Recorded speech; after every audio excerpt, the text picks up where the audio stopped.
नवीन वर्षाच्या स्वागतासाठी साई नगरी सध्या सजली आणि साईंच्या दर्शनानं नवीन वर्षाची सुरुवात करण्यासाठी लाखो साई भक्त सध्या शिर्डीमध्ये दाखल झालेत आणि या सर्व भाविकांसाठी साई मंदिर आज रात्रभर सुरू राहणार आहे। त्यामुळे निश्चितच आज दिवसभर तर गर्दी असणारच आहे, रात्री सुद्धा मंदिरामध्ये गर्दी असेल, कारण उद्याची जी पहाट आहे नवीन वर्षाची ती साईंच्या दर्शनानं व्हावी याची अनेकांची इच्छा असते। तेव्हा काय नेमकं सगळं इथलं वातावरण आहे, इथल्या भक्तिमय वातावरणाचा आढावा घेतलाय आमचे प्रतिनिधी कुणाल जमदाडे यांनी। सरत्या वर्षाला निरोप देऊन नवीन वर्षाचं स्वागत साईबाबांच्या दर्शनाने करण्यासाठी लाखोंच्या संख्येने भाविक जगभरातून शिर्डीमध्ये दाखल झाले आहेत।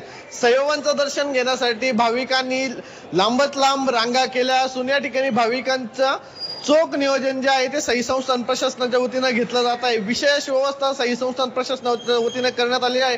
अतिरिक्त लाडू व्यवस्था असेल, अतिरिक्त भोजन व्यवस्था असेल, अतिरिक्त निवास व्यवस्था असेल, पार्किंग व्यवस्था असेल आदींसह अनेक विशेष व्यवस्था साई भक्तांसाठी करण्यात आल्या आहे। नवीन वर्षाच्या दिवशी 31 डिसेंबरला जे आहे ते आज साई मंदिर रात्रभर भाविकांना दर्शनासाठी खुलं ठेवण्याचा निर्णय साई संस्थान प्रशासनाने घेतला आहे। मागील नाताळच्या ज्या सलग सुट्ट्या आल्या त्यानंतर साई भक्तांचा ओघ जो शिर्डीकडे वाढला।